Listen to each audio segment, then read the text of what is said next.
Hey everyone, welcome to the Podcast Expansion Network, your go-to destination for insider tips and success stories in podcast growth. I'm your host, Victor Dwyer, and today we have a special guest, Felipe Fontes, the co-host and strategist of the Caps Off podcast. He's achieved remarkable success scaling the podcast to a whooping 200K total followers and 15K monthly downloads. And get this, he did it all in just a year. Well, Felipe, thank you so much for joining. I'm from Texas, so I can't pronounce anything, unfortunately, but I'm going to do my best. Please give us a little intro about yourself and what your journey of podcasting is. I'd love to really hear it. Yeah, absolutely. Well, it's funny you're from Texas. I'm also from Texas. So maybe, I might mess up some pronunciations here. But yeah, my background and just podcasting and how I got into all of that. Like I said, grew up in Texas, grew up football player, grew up playing football like my whole life and went through that whole journey of like wanting to be a professional athlete or whatever. And I got to my senior year in high school, blew out my knee, and that kind of derailed my dreams kind of, but also I knew that I wasn't necessarily going to be able to go on that route. So I started to think beyond, and where did I want to go? I wanted to go into sports media. And so I chose to go to school in New York, pursue sports media, sports broadcasting. And yeah, I ended up, while I was in college, I got some internships at NBC, Sirius XM, and CBS Sports. So like at all these big companies. And I realized they were all kind of doing, what they were doing was all very traditional. They, all this like broadcast stuff. And I thought, the world is moving into digital and podcasting is way cooler. So once I graduated during COVID. I ended up getting a job at startup called The Game Day. And there we were developing a lot of new shows, new programs, and new podcasts. And yeah, that really got my hands dirty on a lot of like digital media landscape that we know a lot of the stuff in that world. And I was able to kind of build some experience and build some skills there, specifically around, creating long form content, but also creating short form content, which allows that long form content to really gain traction and build brand. And while I was there, we started a podcast called Caps Off. That podcast grew to over 200,000 followers in just a year. And it was really based upon the fact and just the premise of using that short form content to be able to gain discovery and build the brand. So yeah, that podcast now, we're over to, I don't even know where we're at now. I just know that in a year, we kind of built it up to 200,000. And now I also consult and help other podcasts grow as well. So yeah, that's kind of my background and how I'm in podcasting and all that. Wow, that's great. And what would you say are the personal and professional benefits you've gotten from hosting a podcast? Yeah, I mean, I think the network, like the people I've met, I think that's by far the biggest thing that I've gotten from it, like biggest pro, and I've been fortunate to do a podcast that has been supported by the company that I work for. So they're able to send us to different events and stuff like that. If we didn't have that, we could still probably go to some of these, but we'd have to fund them. But for example, I was able to go in the summer to this fantasy football expo to do some like podcast stuff there. That was in Ohio. And then while I was there, I met a lot of people in the industry that have like tons of thousands of followers, way more than we have and that I have, and just connecting on them on content and what works for them and how we can incorporate what they do to, increase our following and also drive money through affiliates or whatever it may be. I think that has been a huge perk of the podcast, is just meeting new people. And obviously when you start to get bigger as a podcast, it's easier to get bigger guests on, and then you end up meeting those people that you never thought you could meet before. So for example, like last year, we were able to bring on, we ended up going to Super Bowl Media Week for the podcast, and I grew up idolizing Trey Wingo, who was like this big ESPN guy, and then he ended up coming on our podcast while we was there. So it was really cool. But I think, yeah, meeting people has been the biggest perk of just being in the podcast game. It's just the people you can meet, the network you can create and cultivate is pretty cool. Yeah. And I want to talk about this a little bit, about how important it is when it comes down to selecting your niche.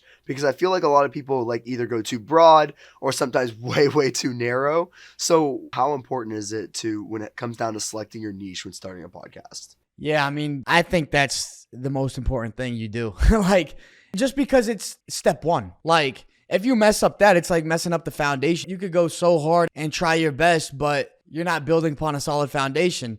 And the reason being is because, first off, you need to identify your niche so you can be different from everyone else that's podcasting. There's so many podcasts out there, so much so that there's jokes like, these guys just grabbed a mic and started talking. And there's all these jokes about like new podcasts all the time.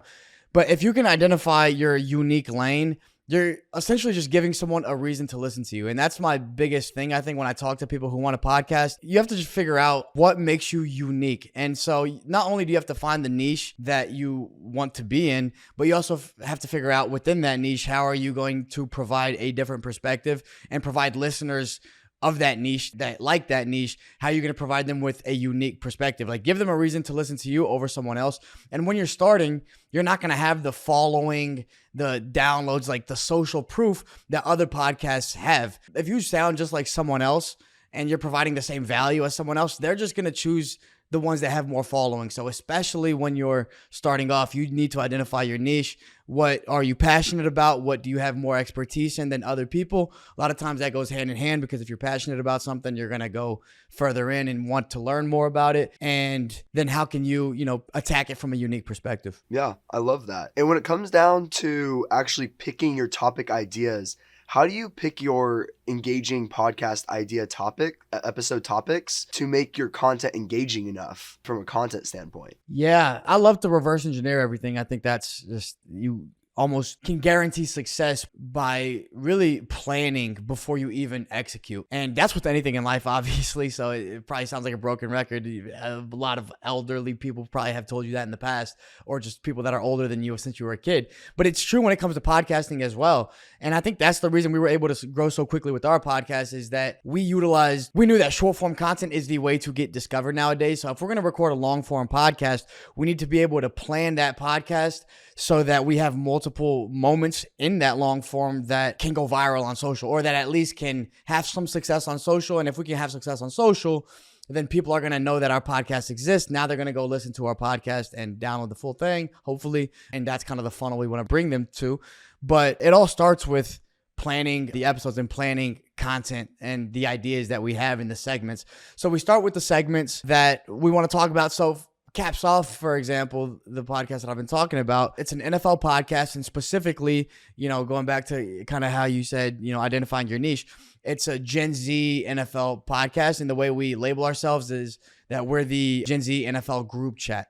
So that kind of, what that encompasses pretty much is that, like, when you think about a group chat, you have all your friends in it. There's some people that are always mad and loud, some people that are like always bringing the hot takes, some people that tend to be like the expert or whatever it is. And a lot of things are just said with a lot of bias and without much like fact checking. And so you know what you're getting with the group chat. And so we're kind of like that. None of us are experts, but we like talking about the game, and we analyze the game from a fan's perspective, and that's kind of our MO. And so when we're going to attack an episode and we're talking about NFL on an episode by episode basis, then what are we going to talk about this week? Like, if we're leading up to the Super Bowl, which teams are on the Super Bowl? How can we cover topics that aren't necessarily being covered by everyone else? Or let's say like everyone is talking about something. How can we approach that segment, that content idea from a different perspective? So if everyone's talking about like, is this team going to win the Super Bowl, or why is this team going to win the Super Bowl? We're going to look at, maybe we're going to look deeper, or we're going to look at like, have more fun with it in a different way. And that could be just by, our perspective, or it could be by incorporating different types of games within our conversation that could be more fun to play, stuff like that. Yeah, that's amazing. And when you come down, I loved how you said that, like how you reverse engineer and start backwards. I really love that. Can you give us a little bit more insight on creating short form content for your long form podcast and seeing kind of like what works there? Yeah. So we live in this world now where short form kind of dominates, right? And obviously long form is amazing to build this very strong connection, but with your audience, I mean, there's no doubt about it. But as far as discovery, short form is king. That's how you're going to get discovered. And so the days are gone where you could just start podcasting, like, again, grab a mic like this, record an hour episode, upload it, and just hope that it catches on by word of mouth. That's not going to happen. What happens today is you just need to get discovered. And that means you need to utilize these platforms that are great for discovery, like TikTok, Instagram, YouTube Shorts even gives you that opportunity now. And they all follow the algorithm. And these algorithms are based on the principle that good content will get rewarded. It will get pushed out no matter how many followers you have. And I think that's the beautiful thing about it. So if you create good content, it starts with the good hook. Obviously, you can get someone hooked in the first couple seconds. You get them to stay throughout. Now you have a longer retention, which means that these platforms are like, oh, people are sticking around for this video. Let me push this video to other people, and then your views go up. As your views go up, you get more awareness of your podcast, obviously, and people come, follow, and eventually they become listeners and downloaders of your podcast. So that's the funnel. I mean, it all starts with short form, and without short form, there's no discovery. But obviously, you're not just coming out here and doing TikTok dances. You're recording a long form podcast. So there's a balance that needs to be had and that you need to execute on, which is how can we record a long form podcast and make that's engaging? And there's a lot of conversational elements to it, and it has the same foundation of a podcast, but how can we still focus on and reverse engineer great moments within it that can then be great moments for social that we can clip afterwards?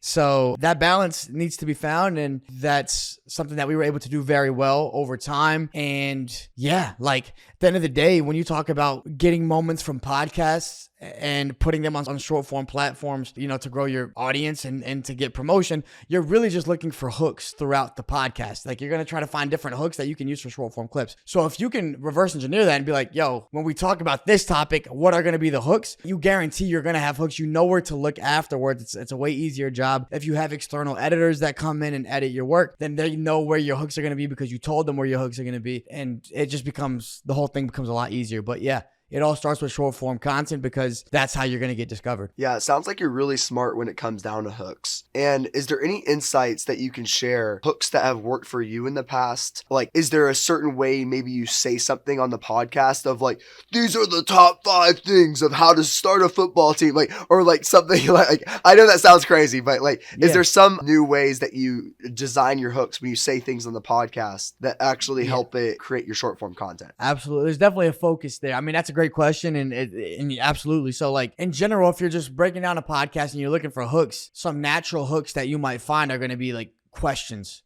like a quick question, because then a question obviously is going to pique the viewer's interest. They're going to want to see the answer, so let's stick around.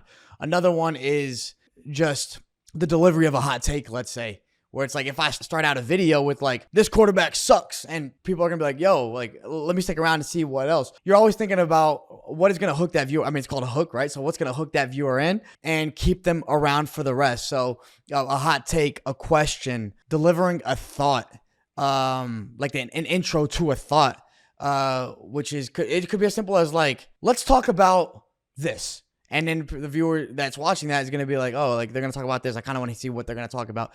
So it all comes down to the delivery at the end of the day. And then how you deliver it is very important as well. You want to deliver it smoothly and confidently because, again, any moment in social, because everything is so quick, it could be a reason for the viewer to scroll off. That's all they're doing all day is scrolling. So you want to keep them engaged, and a way to do that is just by strong delivery. So the more confidently you can deliver like that, or a question, something that's like super smooth, then the easier it is to keep them around. So yeah, definitely like if I know that one of my takes for a segment that we're going to have is going to be a little bit controversial, then I'm going to focus in on delivering that very emphatically or with some type of energy that is going to keep the viewer around because they know that there's going to be some type of reaction with the podcast, with the rest of the guys.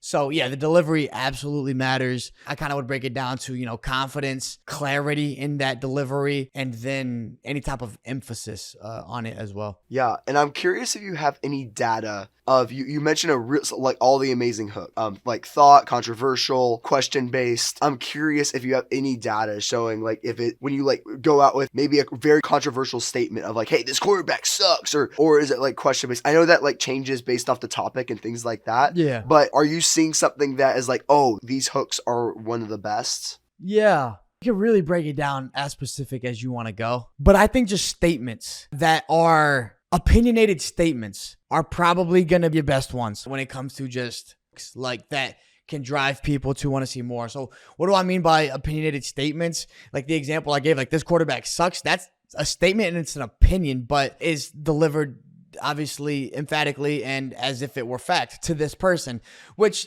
engagement at the end of the day is you want engagement because engagement is going to drive more views and everything like that. But at the end of the day, is like you want to give people a reason to engage, whether they agree with what you have to say or whether they disagree with what you have to say, or maybe they want to share it with their friend because they think it's entertaining or they think it's so crazy that you said this that they want to hear their friend's opinion on what you said. And all that is, a lot of times it's based on you giving your opinion and delivering that. That is the hook. So I would say, those types of takes are delivered. And then also questions, but it can't just be any type of questions. A lot of times it needs to be like a quick delivery question and a question that like people actually care about or something like that will get people hooked in and intrigued. So I don't think there's like one universal answer overall, but for example, like within the NFL world that we talk about a lot, we notice that whenever we talk about Joe Burrow, the quarterback for the Cincinnati Bengals, it goes crazy. And I think it's because we have some stronger opinions on Joe Burrow. Like some of us think that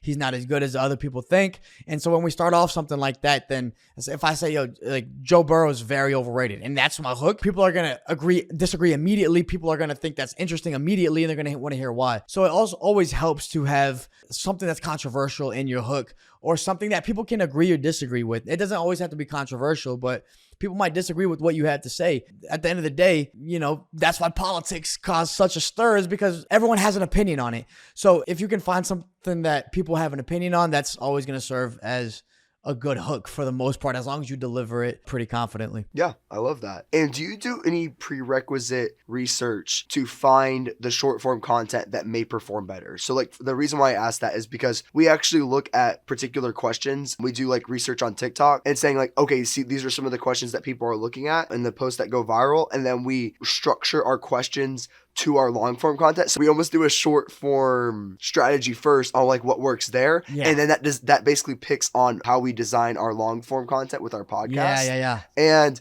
I was curious if you had any other insights there, if you do anything on the background like that. I mean, that's the game that you just said. You playing it right. Yeah, I don't have any off the top of my head, but like, for example, if we're watching, we see what's working on TikTok. And we see we've seen videos go viral where other podcasts are saying like, would you rather have this guy or that guy on your team? And we know that went viral for them. And so we know that if we ask them, would you rather have LeBron or this guy? We're going to name a bunch of guys. Now I'm curious to hear who are they going to choose over LeBron? Viewer, I'm going to watch that whole thing. So we definitely do take questions that we see have success, like as you say, and implement them within our podcast and within the long form because we know it's going to be good in the short form. So definitely do what you do. Yeah. That's amazing. Also, I need to pick your brain afterwards because if you the research you've done on some questions that have done well, I need to pick your brain on that, but we definitely can implement some as well. Yeah. And just so that way I can share for the audience as well, the way our process works is we just go we literally type on TikTok and we'll do a search on TikTok of we'll just do podcast ideas. And then from there, we'll just see what is trending and what are the most recent videos that are trending on TikTok. And then we have a strategist that will say, hey, Victor, here's the list of questions that you need to ask on the podcast. And that is how we'll design the podcast based off that short form research that we do beforehand. And so that might help other people in the audience as well when it comes down to how to design their podcast. Because we used to do podcasts where we just kind of shoot and then we just did that. But now we're going to the podcast knowing that there's research in the back end that supports that there are other ways to make it a little bit better. And that's kind of how we design it. Yeah. Absolutely. I totally agree with you. It's, again, reverse engineering. You know what works, so let's plan for what works. Yeah, exactly. And is there anything else that you think would be important to the audience when it comes down to short form content? And the reason why I'm emphasizing is because, like you said, short form is the game. At the end of the day, growing a podcast, short form is the game. And so that's why I'm focusing a lot of time on this. Is there anything else that you think is going to be important to know that we haven't covered on the short form side that someone should know? Yeah, I mean, I think the way you edit, obviously, we're talking about finding the hooks, and the hooks are very important, but the short form edit is very important as well. Pacing matters, your style matters as far as your captions and what you're throwing on screen. Are you adding in B-roll or graphics that helps a good picture around what you're talking about, give context, and all that matters. And I think that studying podcasts that do it very, very well, you could get a good picture of what they do and what you could do to increase the chances of your video doing well, of your shorts doing well. And so I think the editing is very important as well when it comes to the short form content. Like first you got to find the right hooks. You got to plan for it. You got to execute it. Then you got to find them afterwards. And once you have them, I think editing them, like something as simple as throwing captions on short form video can help the retention so much. A lot of times people are watching without the sound on. If there's no captions, they're going to scroll right by. There you go. You lose your viewer right there. But also, even if they do have the sound on, captions just help us follow along. If you can throw effects there, zoom in on the viewers or on the host's face when they say something that's shocking, or if somebody has a reaction on the podcast, like these little things, these little nuances, you have to treat short form as short form at the end of the day. Like you have to do whatever it takes to make these videos perform well on short form. And it's not just clipping out the video from your podcast and posting it. It's also like adding really making it prettier for socials, like optimizing it for social media afterwards. So I would say that's very important as well. And if you don't mind, I'm going to share my screen here, and I want to share your screen of your TikTok. And so that way the audience can actually visualize what we're actually talking about here. So like, as you can see, it looks like you have a really good hook here when it comes down to that flare right there. I can tell that's a video editing trick. And you see like how like it also zooms out, or is it, I guess that zooms in or zooms out. Yeah. Like it has like animation. Right. These are all things that like make the clips more engaging. And I noticed that you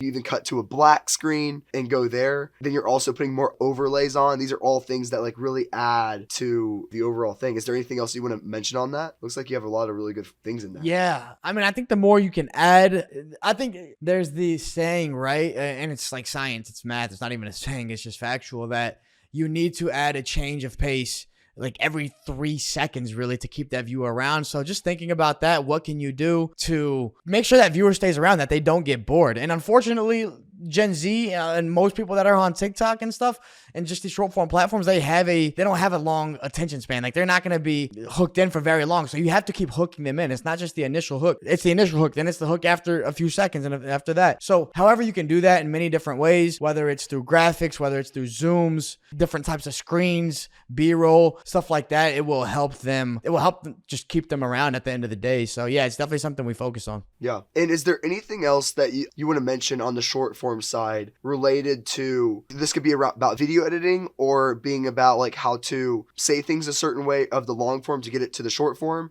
Is there like anything else that you want to mention that we're talking about? Yeah, no, I think the biggest thing is just think about when you're recording the long form, think about what will work for short form. Like what type of content is going to be successful when it comes to short form. And obviously that goes into planning process. So when you're planning your long form, plan your specific hooks that you're going to have for each topic you're going to go over.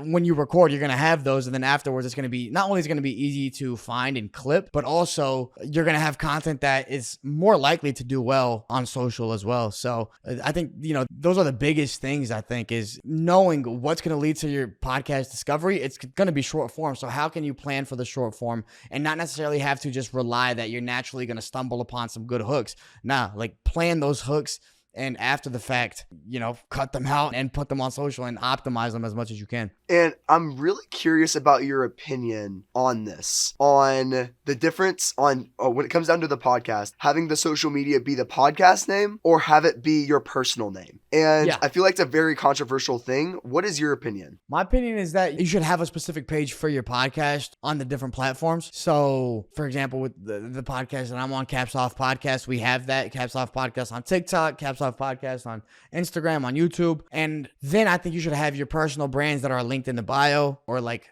alluded to in the bio, and that you tag within every video that the hosts are in and stuff like that, and you build your personal brand alongside that. But I do think it's important to have the social media page be the podcast, or have the podcast have its own social media page, because a lot of people, I guess for a few reasons. For one, it's gonna show the viewer what this is. Like if it's on your personal, then they see that it's a podcast that you're on, but they don't know what necessarily that is. Like, look, maybe they want to gravitate towards that person and they're gonna go check out the podcast from there. But a lot of times people want to listen to a podcast because of the podcast, like because they like what's going on. So if they can go to a page, now it's like that podcast page, and they can see a bunch of different clips from that podcast. There's a little bio there, a little description in the bio that says what the podcast is about. Then, like, for example, they come on Caps Off and they see Gen Z's NFL group chat, and they're like, oh, okay, I kind of get a picture of what this is. So I think it's very important to have the specific page for the podcast, and then the personal brands will build off of that. But I think familiarity and also just from a branding perspective, I would have a specific page for the podcast on these different platforms. Yeah, and I'm curious on what tools or platforms you use to really bring that short form content for your end up podcast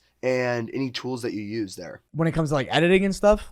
Yeah, it could be about editing, it could be about posting or social media tools. It could be literally anything. Yeah, so I mean, when it comes to editing, we kind of mess with the biggest one, the kind of like industry standard. I would say Adobe Premiere Pro is still what we're kind of working with the most. I know a lot of people will have success with CapCut and stuff like that, but obviously, you could be even more dynamic with Adobe Premiere Pro. You could do more of what you want there. So that's our go-to when it comes to editing, long form and short form. The long form, we actually use AI called Autopod, which I don't know if you've heard of, but it allows you to, if you have like lots of different cameras for like different shots, then it lines them up with the audio and cuts it up based on when people are talking. So it shortens that process, simplifies that process quite a bit. So I would suggest Autopod to anybody looking to simplify their long form editing. Short form, like I said, Adobe Premiere Pro, they have a good auto caption feature which we definitely use as well. And then as far as posting goes, for the most part, we post natively on the platforms themselves. The reason is that we've heard that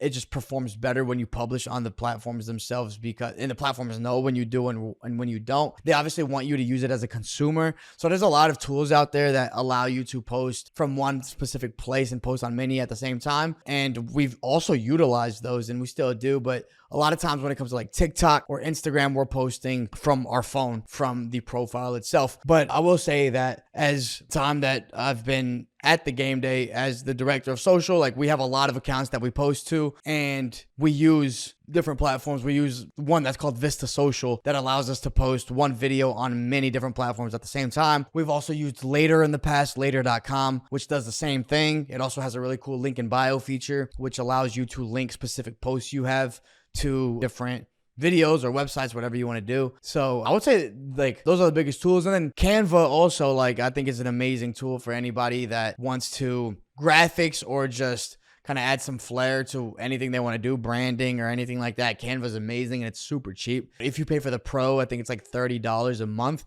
and you can do so much with that. Or you could use a free version and you can still do so much. So I think Canva is an amazing tool as well. That's amazing. That's super valuable. And how do you measure the success of your short form content when it comes down to having that podcast content at the very end?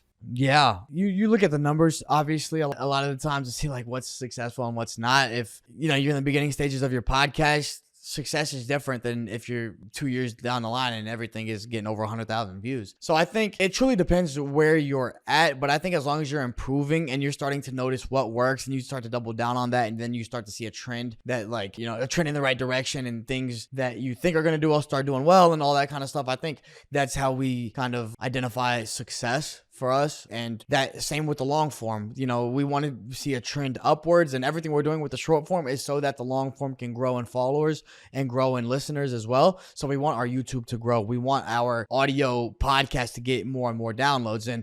And we know that everything we talked about, in this podcast, which is about strong short form can be, we know that if we can drive more short form views, that we're ultimately going to drive more follows, and from there, we're going to drive more downloads. So we know the game, and we just try to play that game as much as we can, as best as we can, and attack as much as we can. So with short form content, it's volume. Like, we know that we got to post a few times a day, like honestly, like 2 to 3 times a day is such a great cadence for us. And so how many long form episodes do we have to record to be able to get that amount of clips out? It might have to be 2 to 3 a week. And so we're at 3 a week now, and then we can constantly be flooding the algorithm. And I think that's a huge reason we've grown so much. So I would say, a lot of times, like, success, I would measure it based off of inputs, like how much can you do, because then you can start to notice the natural swings of what's working, what's not. And then that's when you start applying strategy and saying like, okay, the audience likes this, let's double down on that. And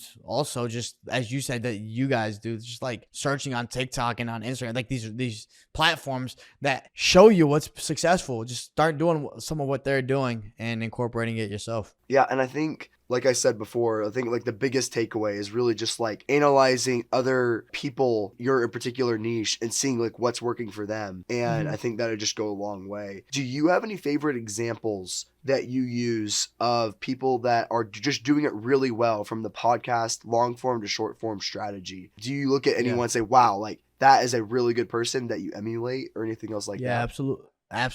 Absolutely. I'll name some big ones and I'll name some smaller ones. I do a lot of observing what's going on in the marketplace, in the podcast world, I would say. But I'm a big hip hop fan, so I watch a lot of different hip hop podcasts and stuff like that. But the Joe Budden podcast is incredible. Like go on their TikTok, on their Instagram reels, and the shorts you're gonna see from them, they're like, you could just scroll on their page all day and you're going to be entertained. Like, you don't need to go watch their long form, but because their short form is so entertaining, you want to go look at their long form. So, and I'm going to share that real fast. You said yeah, absolutely. Budden. Yeah. I don't know how many followers they have. I think I'm just seeing like here it is.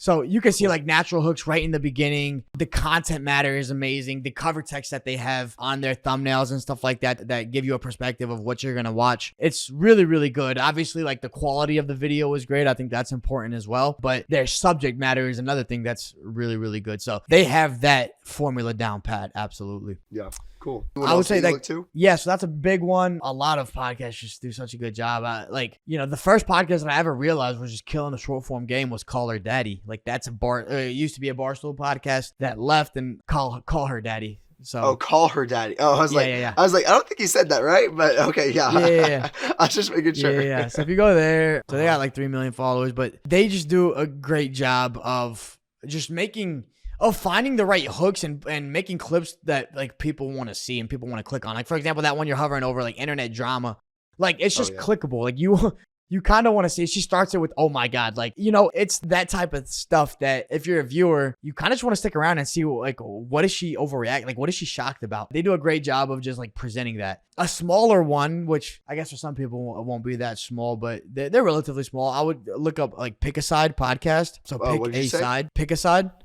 Okay. Yeah. So you'll see them. They'll pop up. It's like a red logo. Just look up. Yeah, it'll be. So they do a great job. They have like 270,000 or whatever it is followers on there. I think 50,000 subscribers on YouTube.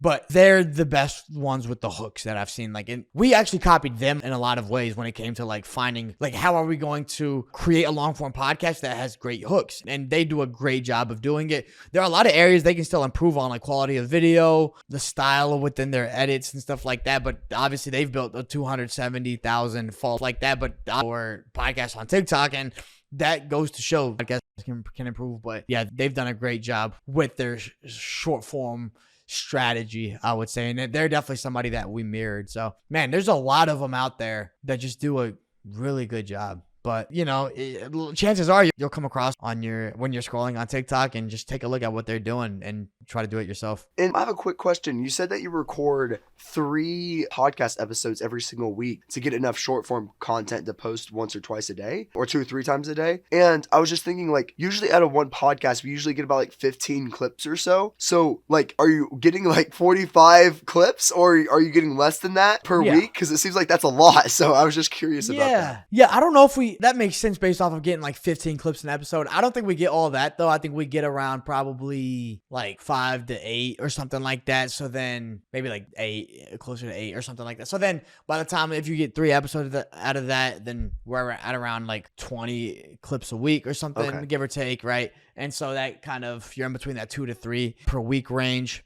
2 to 3 per day range. And that's kind of how we do. And honestly, we could probably do an even better job of pulling even more clips out from every single episode. So we don't only do 3 episodes because of what we want to pull out from it. We also do it just kind of based on like timing. Like, we recap the games from Sunday on Monday, and then we look forward to games on Friday. But I would say it's a big part. And when I'm advising other people on their podcast, when they say like, how many episodes should I do? I generally, like, by the first thing I would say, like, what makes sense based off of your niche, first of all, but then also how many can you do consistently? That's the second thing. Like, so can you only do 1 a week and keep that consistent? That's great. But then also, how many long forms can you do in order to get enough short form per week. So a lot of people, you can get like 10 clips from a long form episodes. That's great. Then if you want to go like between 1 and 2 a day, then that kind of works out. But if you want to post like, you want to guarantee two clips a day, then maybe you do 2 episodes a week. But yeah, I think it ultimately just comes down to optimizing your long form so that you can pull out as many short form clips as you can without sacrificing the quality of that long form, obviously, and then go from there. But yeah, our 3 episode a week cadence is a combination of not only getting short form clips, but also what kind of makes sense in terms of what we're covering. And I also think it's very important to have that interest and love for the podcast as well. Yeah. Like when you're creating and like picking the niche that you want, like for example, if you start a football podcast versus like a Dallas Cowboy podcast, if you love the Dallas Cowboys, then you're going to be like super motivated and you're going to want to create more podcast episodes about that to really scale, like to help like scale that up and make it successful. But if you're not motivated like about a certain niche, like whether it's football, but you know it does well, like pick the thing that you love doing. If you want to talk about the Dallas Cowboys, talk about the Dallas Cowboys. They're never going to win a Super Bowl. I'm from Dallas, so I can say that, but like they're never going to win a Super Bowl. It's just how it is. But at the end of the day, like you do what you love talking about. And so that way you can scale it up and be able to post consistently over time from that love of that niche as well. Yeah, I think that's key. As I talked about before, kind of like finding something you're passionate about and expert or have some expertise in. But I think passion outweighs everything, because if you're passionate about something, you're going to want to become an expert, so to say, right? So I think that's just super important to be passionate about it. It allows you to just work harder there and not get burnt out and just kind of play the long game, because this podcast game, it's a long game. You're not going to blow up overnight. And even like our growth was way faster than the average growth. And, we have to keep that into perspective too. And especially when I'm talking to other people, like you shouldn't be expecting to blow up overnight. What you should hold yourself to, the standards, is just be consistent and focus on the inputs of what you can do. And if you love what you're talking about and what you're doing, then it's easy to do those things and to be consistent with your input. And naturally, you're going to start seeing more output. You're going to start seeing more results. Yeah. Can you go into a little bit about your podcasting challenges that you had in the industry, whether it's technical issues, changes in the industry, whatever it may be, all the challenges that you went through on your podcasting journey? Yeah. I mean, there's always going to be changes in the industry that force you to adapt. I think this whole short form conversation is a conversation that's only happening now. It wasn't happening 5 years ago, because that's not where the world was. And so podcasts, the way you would market a podcast was way different than it is now. And I think it's much better now because it's democratized, really. Like if you have good content, it's gonna grow.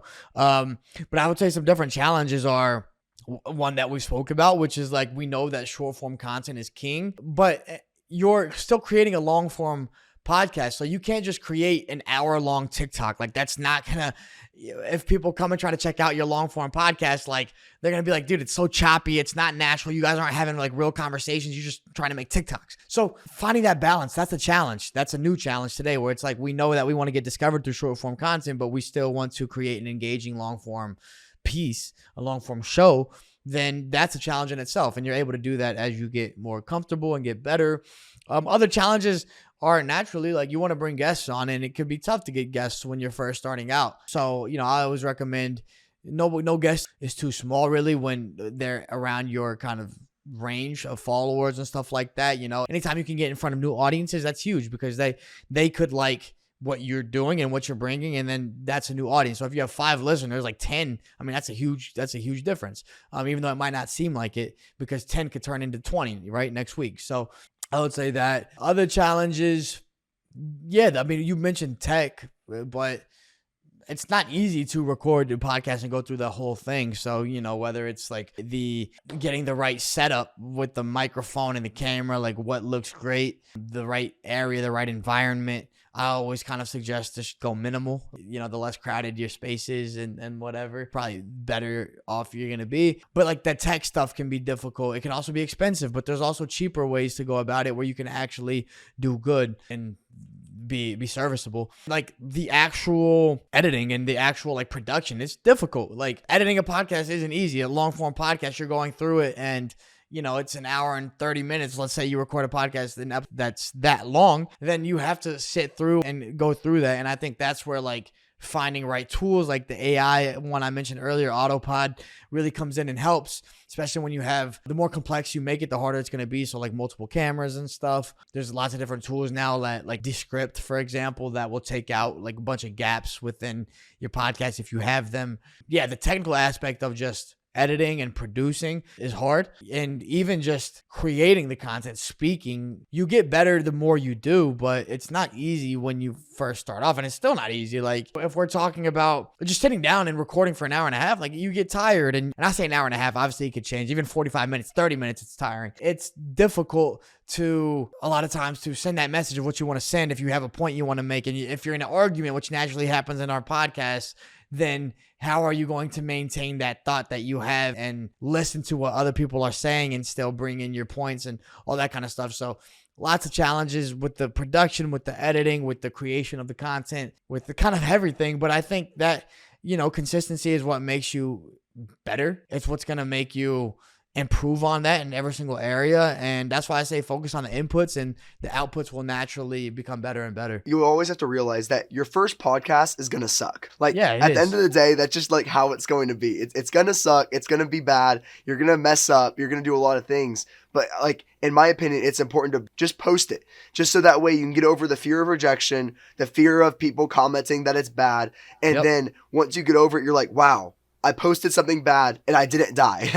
It's literally that simple. But that way you can conquer that fear of posting content and having what people may think is bad and things like that. And you could say like, hey, this is going to be my worst one. I'm going to post it. And I just want to show myself that I can conquer this fear, and then everything else can be better from there. But like, don't always feel like you have to be perfect on the first one. Like make your first podcast, record it, mess up a couple of times, post it, and then just keep iterating and getting better and better over time. I promise you won't die at the end of the first podcast. That's a fact, man. Like so many people are scared of failing. And failure is subjective. Like you could think, not having a good enough podcast to your standards, or somebody commenting that it sucks is failing, but it's really not. It's just a step in the right direction. And if you want to look at it as like, failure, then you have to go through failure to actually have success.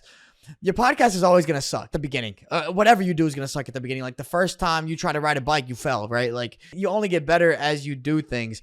And so for you to actually become good at anything, and podcasting is the same way, you have to suck at it. Well, you're not going to avoid the suck. And so I don't know who says this, but it might be Gary Vee or like one of these guys, like just embrace the suck. That's what's going to make you better. Embrace that. And you have to be willing to face that and suck in your first few episodes. And look, you're not going to be great episode 10 either. You might still suck. Like where you are today, you're going to suck compared to where you are in 10 years. So like 10 years, you might suck today in episode 100. You think you're good, but when you're in episode 200, you're going to look back at episode 100 and you'll be like, yo, that sucked. But you're always just going to keep getting better, and you have to go through that period of uncertainty and just kind of face failure, for example, and face the fear of just not being as good as you want to be. Because the problem is everybody looks at, the podcast that I mentioned, like the Joe Budden podcast, and be like, I want to create that, because that's what we're watching and that's what we're consuming. But you're not consuming the ones that are just starting now. So you don't realize like what the landscape is of podcasts that are only starting now. If that's what we were consuming, then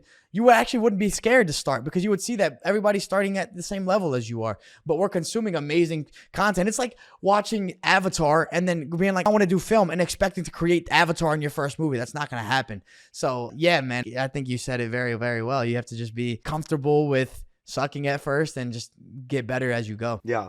And those people that have very successful podcasts, they're probably on episode 100 and things like that. And they've iterated so many times to be successful in that point. And then also, you'll also learn how to speak properly, because a lot of people will say, hey, I want to be able to speak like that.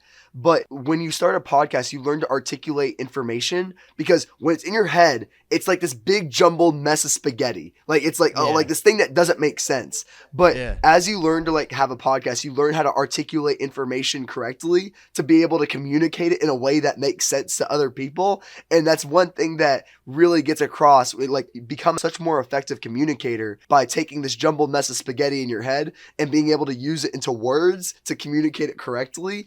And that's one thing that you'll really learn when starting a podcast, is like how to articulate information and grow that as well, which is a really powerful skill. I still feel like spaghetti sometimes, man, in my head when I'm speaking, like, all the time. But it's definitely way better. It's like the skills that you gain by doing these things. That's why I say focus on the inputs, because the output, if you focus on the inputs, the results and everything will naturally get better. But what you don't even realize is that, like, you're so focused on wanting to get more views and more downloads and stuff like that, you're not realizing that many of the big results that you're getting are the improvements of your skills, of your speaking, of your editing, if you're editing, of all the different things that you're doing, of your communication. You become a better listener too. You become better at, like you said, articulating your thoughts. And all these things are happening, they're occurring, they're improving because you're choosing to work at those things. And so the amount of skills that you develop, actually, like, you're not thinking, I want to start a podcast because I want to become a more effective communicator. I want to become better at articulating my thoughts and stuff like that. But that's naturally what happens. And that makes you so much better at everything else in life, because in life, you're always going to communicate. You're always going to, you're selling yourself to other people, and regardless of what you're doing, and being able to communicate is obviously a huge skill there. Not to mention, like, you become a better editor, and editing serves its own purposes in different ways. Even if you're managing a team of editors later in life or whatever it may be, you understand the game, you understand the creative aspect of that and where the world is going, where everything is digital and personal brands are becoming more and more of a necessity. All these skills that you can get from podcasting, it's going to show itself in so many different ways. Yeah, because not only are you doing something where you're talking about a subject that you love, you're also developing these skills that are so valuable, like communication, articulating information, how to video edit, how to communicate that to the world, posting content. Like, these are all really valuable skills that in this digital age are, like, very critical to understand. And so you just learn so many skills that are crucial as you can talk about something that you love, which is like a win-win scenario almost. Yeah. Yeah, it's incredible. I tell anybody that they want to start a podcast or that they're not sure what they want to do. A lot of people come to me and say they don't know what they want to do. Obviously, like, I got my sports podcast, so people DM me that are in high school or, like, in college, and they're like, yo, I want to be in sports media. I kind of do want to do what you're doing, but, like, I don't know how. And I always tell them, start a podcast. Like, it's a vehicle that will develop all these skills, and you never know. Like, best case scenario, your podcast grows and can become a thing that is a huge part of your identity and that you can monetize and all this type of thing. But worst case, you just develop all these skills around it and with it. And if you want to go into the job market one day, then assuming you want to be in sports, then, like, a lot of these jobs are going to ask for the requirements that for the skill sets that that you've done because you went out yourself and did it. And I think a podcast is such a good vehicle for all of those things. Yeah, I love that. And out of everything we talked about, what is the one actionable tip that you want the audience to take away from this? It could have been about long form. It could have been about short form. What is the one key takeaway that you want someone to take away and walk away listening to this podcast? Yeah. And I know that's a big question. Question. It is. But, like, we talked about so many different things. But what would be the main thing that you would want someone to really walk away from this?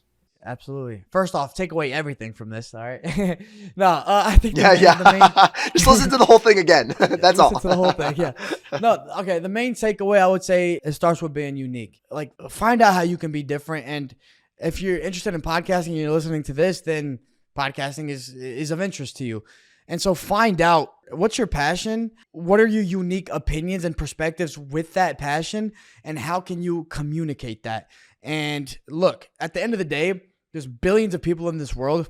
There's going to be a lot of people that actually can relate to what you have to say. And you might think that you're like all by yourself and how you feel about this and that. It's not true. A lot of people aren't speaking that, but they will gravitate towards someone else who is speaking that. So find how you can be unique, how you can articulate that. And it's going to be so much easier for you to actually see success rather than just copying what everyone else is doing. Like, oh, like everyone's talking about, personal development. So let me make a personal development podcast. Well, if that's not your passion, then don't do that. Like that's not it. But find your passion, find out how you can be unique. So ask yourself, what are my passions? And then how can I communicate that to give value to other people? And if you can do that and you can identify why would people listen to you over others, and a lot of times that just comes down to you being yourself, because nobody's going to provide to listeners exactly what you provide. Like, you're going to provide something very unique. If you really embrace yourself and who you are, then you're going to be successful. So I would say that find what makes you unique and start creating content around that. Create a podcast around that and just have that grow. Bring on guests that want to communicate around that maybe don't even have the same perspective as you, but you guys can have these high level conversations that are interesting for viewers and listeners to listen to. I would say that's the biggest thing. Yeah.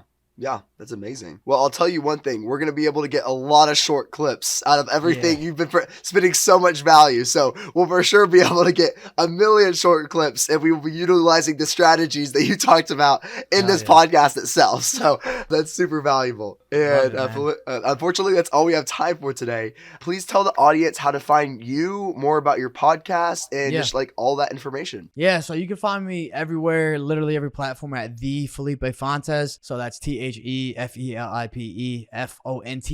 the Felipe Fontes. And the podcast you could go follow at Caps Off Podcast. It's one of those two on every platform. So just look up Caps Off Podcast. You'll see me saying some crazy things about football and just crying about the Cowboys because I always want them to win. They don't.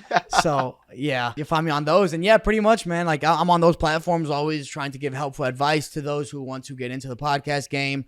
Talk so much about how important short form content is, so much about how important it is to be unique. As I just said, huge takeaway.